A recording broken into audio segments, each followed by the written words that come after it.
네, 반갑습니다. 11월에 롤에 대해서 영어를 가르치고 있는 박동빈 선생입니다. 자, 이번 영상을 통해서는요, 우리 동백고등학교 내신 문제는 어떻게 출제가 되는지 저와 함께 분석을 한번 해보고, 그리고 그 분석된 내용을 기반으로 해서 우리 동백고등학교 내신을 위해서는 어떤 전략을 우리가 가져야만 하는지 함께 소개하도록 한번 해볼게요.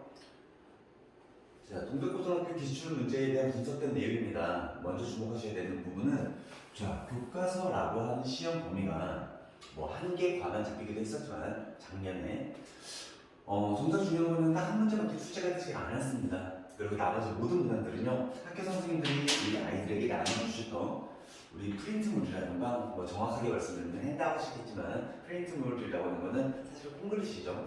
네, 핸드아웃을 통해서 출제가 되거나 혹은 가장 압도적으로 많이 출제가 되었던 부분은 바로 여기죠. 학평.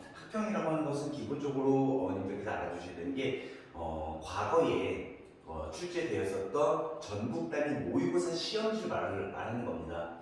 그 시험지가 학교 시험 범위에 포함이 되고, 그리고 난 이후에 그 모의고사 지문이 학교 시험에 그대로 출제가 되는 것이 아니라 일부 변형이 이루어지기도 합니다. 지문 내용 자체를 조금 바꾸는 경우도 있고, 그리고 문제 유형을 반드시 바꿔서 출제를 하기도 하죠. 그래서 여타 다른 학교들보다 우리 동백고등학교는 모의고사 지문에 대한 분석 내용이 굉장히 중요한 학교라는 것은 빈도수에 따라서 지출된 문항의 빈도만 바라봐도 우리가 충분히 파악할 수 있겠습니다.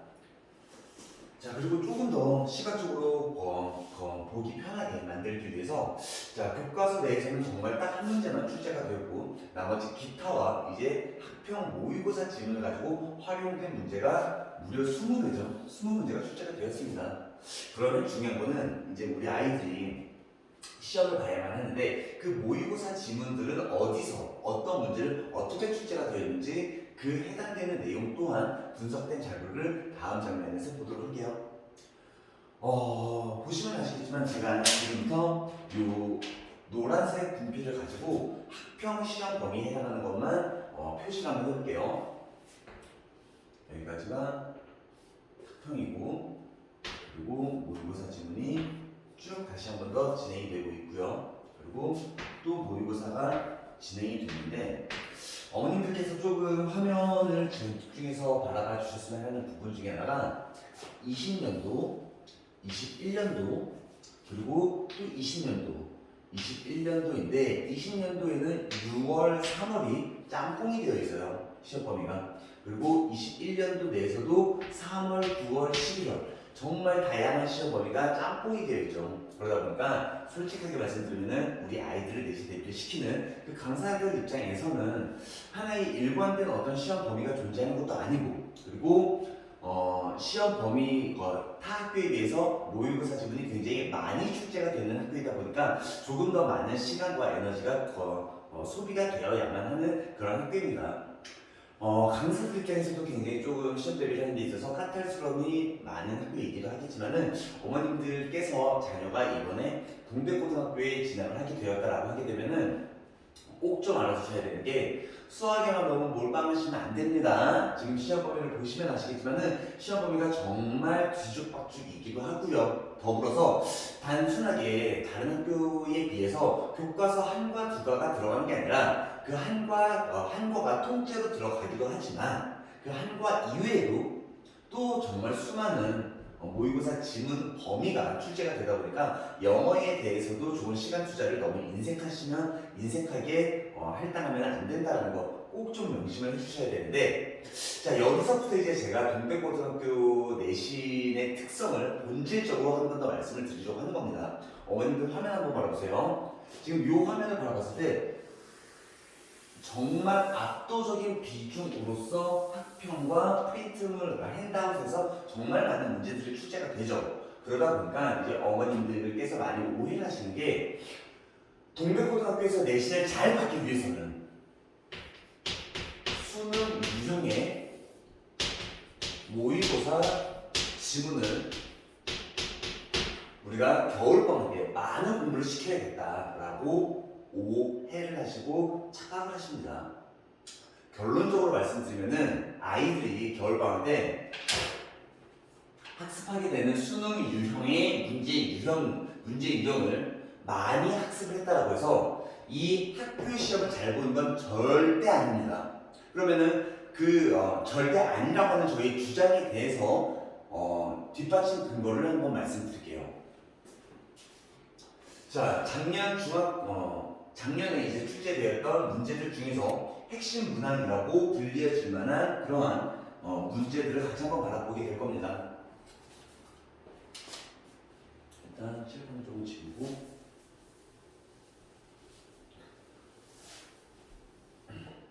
자, 핵심 문항을 바라보시면요.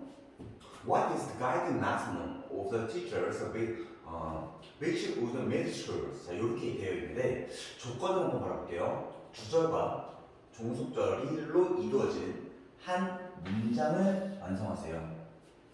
주어진 단어를 포함하여 12단어 이하의 완전한 영어 문장을 작성하세요. 자, 첫 문제입니다. 1등급을 갈라 놓았었던 그 첫 문제가 결론적으로 말씀드리자면은 그냥 완전한 문장으로서의 영작을 요구하고 있죠. 근데 방학 때 우리 아이들이 수능 중심으로 공부를 한다고 하는 것은 수능에서 영작 문제가 나오지 않잖아요. 그럼 결국에는 독해에만 집중을 하게 된다면, 그러면 방학이라고 하는 그 소중한 2달간에 걸쳐가지고 우리 아이들은 정작 중요한 거 영작이라고 하는 것을 한 번도 할 수 없게 될 겁니다. 그리고 그 시간을 이미 보내온 친구들도 많이 있을 거고요.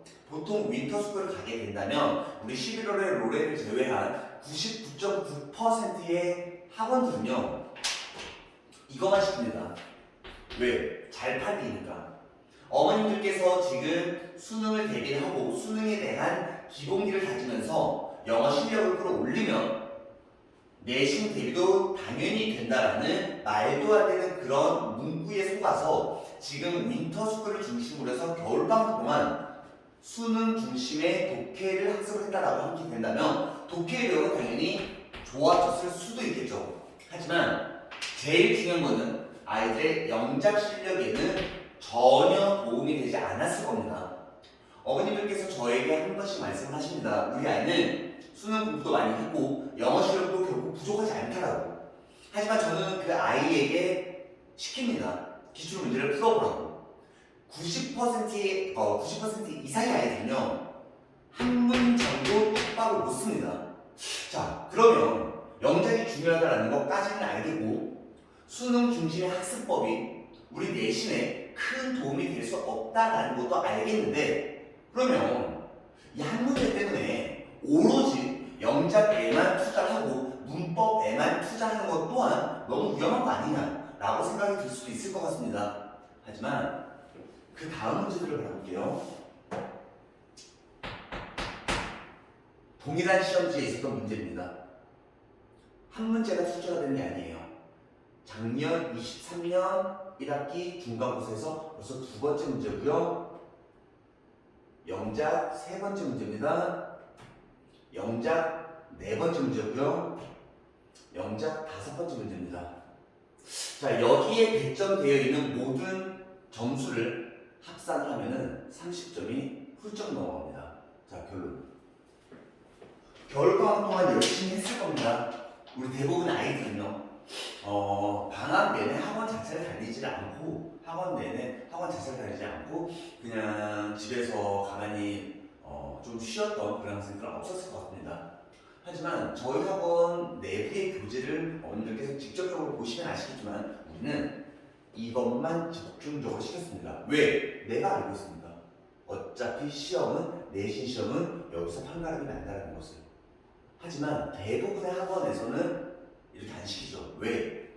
내신은 학기 중에 가도 우리 아이가 좀 잘 될 것 같은데 조금 더 고급진 영어, 조금 더 고차원적인 영어, 수능이라고 하는 거를 우리 아이들에게 가르쳐주고 싶은데 똑같은 돈을 내고 11월에 로렐은 내신에만 집중을 하는데 여기보다는 수능도 가르칠 수 있는 좀 더 고급진 학원을 우리는 선택을 하신 부모님도 많이 있었을 거라고 생각이 됩니다. 하지만 실질적인 기출 문제들을 바라보시면 30점에 날아가는 그 순간 이번 한 번의 시험을 통해서 60점대 혹은 70점 나오는 그 순간 3년 동안 아무리 내신을 열심히 해도 좋은 대학의 수시 접수는 굉장히 많이 힘들어질 수 있을 것 같아요. 실제로 그러할 거고요. 그러다 보니까 그 위험성을 저는 알고 있다 보니까 일단 2달간에 걸쳐서 약 8주간에 걸쳐서 우리 아이들은 그 누구보다 대한민국에서 가장 많은 영작을 연습했고 문법을 가장 많이 연습했습니다. 그거 하나는 확실해요. 그러면 지금까지 내가 학원을 잘못 선택을 해서 방학 동안에 수능 중심의 공부를 했다고 한들 완전히 포기할 거냐? 그러실 필요는 없습니다. 지금이라도 당장 우리가 준비한 프로그램을 잘 활용하시면 돼요. 자, 결국에 해결책이라고 하는 거는 영작 그 자체입니다. 어쩔 수 없어요. 한 문장이라도 써보고 두 문장이라도 써보고 세 문장이라도 계속해서 써가면서 그 내재되어 있는 실력을 끌어올리는 방법밖에 없습니다. 물론 그와 더불어서 사실은 이 내용까지는 영상에다가 담을까 말까 조금 고민을 했었는데 한 가지 말씀드릴게요. 동백고 선생님들이 영작 문제를 출제를 하는 데 있어서 일정한 하나의 흐름이 있습니다. 그 흐름은요, 큰 틀로 바라보면은 주제와 관련된 문장들이에요. 그러다 보니까 어느 정도는 당연히 예측이 가능하고, 그리고 그 주제문과 관련된 것을 저는 아이들에게 많은 훈련을 시키는데 아이들도 알아야 됩니다. 이 문장이 왜 주제문이고, 그러면 이 문장을 가지고 지문이 살짝 변형이 되었을 때 어떤 식으로 주제를 잡아가야만 하는지 아이들이 주제와 관련된 논리까지도 조금 내재되어 있어야만 합니다. 그래서 그 능력을 키워가기 위해서 1주차 같은 경우에는 바로 이번 주거든요. 오늘이 3월 19일인데요. 자, 3월 19일 오늘부터 시작해가지고 우리 1주차와 관련된 내용은요. 영작의 시작과 기본에 대해서 다시 시작합니다. 자, 그러면 영작의 시작과 기본을 우리가 다시 한 번 더 학습을 한다라고 하는 것은 어머님들도 아시겠지만 진짜 내신은 여기서 판단나요. 겨울방학 때 수능 지문을 몇 번을 보고 한들 눈으로 보고 객관식 정답을 살짝 골라내는 그런 방법 정도는 배웠겠죠. 하지만 우리 아이 영어 잘한다면서요. 그러면은 동백고에서는 영어 문장 잘 써야 돼요. 한 번도 안 써봤단 말이야, 애들이. 개판이라고. 그래서 결국에는 써야 돼요, 자기 손으로. 강사는 옆에서 그것을 교정해줘야 되고요. 그래서 우리는 1주차부터 영작의 시작과 기본부터 들어가기를 보고 2주차에서도 영작에 대한 포인트는 절대 놓칠 수가 없습니다. 3주를 넘어가면 돼요. 그런 식으로 이제 3주차 내신 범위 진도를 이제 본격적으로 들어가기 시작해가지고 약 5주차가 되면은 진도가 완벽하게 다 끝남과 동시에 실질적으로 아이들이 영작을 한번 해보고 그리고 시험에 시간을 맞춰서 우리 아이들이 문제를 푸는 과정, 풀어가는 그런 과정을요 시간을 재면서 학교 시험과 동일한 환경을 조성을 해가지고 아이들에게 연습을 시켜야만 해요. 그리고 이제 마지막 파이널 실전 모의고사에서는 이게 가장 중요합니다. 모든 문장을 중등부처럼 다 외워서 너나 할 것 없이 다 A가 나오는 그런 시험이 아니죠. 고등부에서는 전교생 중에서 딱 4%만 1등급입니다. 그러면 4%만 1등급을 만들어내기 위해서 누군가가 틀리게끔 만들어야만 해요. 그러다 보니까 동백고에서 선택을 하는 것은 문법과 영작 중심으로 출제가 되고 있고요. 근데 제가 아까 전에 살짝 말씀드렸듯이 동백고 출제되고 있는 영작 문제들의 일정한 흐름이 있다고 그러죠. 주제를 기반으로 한 학교 선생님들의 출제 경향이 조금 있습니다. 그 모든 내용들을 다 압축시키고 다 담아서 제가 직접적으로 모든 문제를 다 직접 제작을 하고 아이들에게 영작 훈련시키는 이런 과정으로서 6주간의 과정이 진행될 겁니다. 지금 이 영상을 보시는 어머님들께서 혹시 겨울방학 때부터 저를 믿고 영어를 11월에 롤레를 선택을 하시는 부모님들이 계신다면 그 믿음과 신뢰에 대해서 결코 배신하지 않겠습니다. 겨울방학 때 정말 열심히 내신형 문제 많이 풀렸고요. 그리고 영작과 관련된 거 많이 시켰습니다. 이제 다른 아이들보다 앞서 나가고 치고 나갈 수 있도록 6주 동안 열심히 진행을 할 것이고요. 동시에 겨울방학 때는 저를 잘 몰라서 혹은 우리 학을 잘 몰라서 수능 중심의 독해력을 공부를 했다. 지금이라도 늦지 않았으니 지금이라도 하루빨리 영작을 꼼꼼하게 다룰 수 있는 저희 프로그램으로 등록을 시켜주시기 바라겠습니다. 자, 마지막으로 한 가지만 말씀드리자면은 어머님들께서 자기 자식에 대한 객관화가 안 되어 있는 경우가 너무나 많습니다. 실제예요. 어머님들 자녀가 영어를 정말 잘하고 못하고는 글쎄요, 제가 함부로 말씀드릴 수는 없겠지만 우리 아이들 중에서 자기 생각을 영어로 한 문장도 쓰지 못하는 아이들은 수두룩 빽빽하게 많습니다.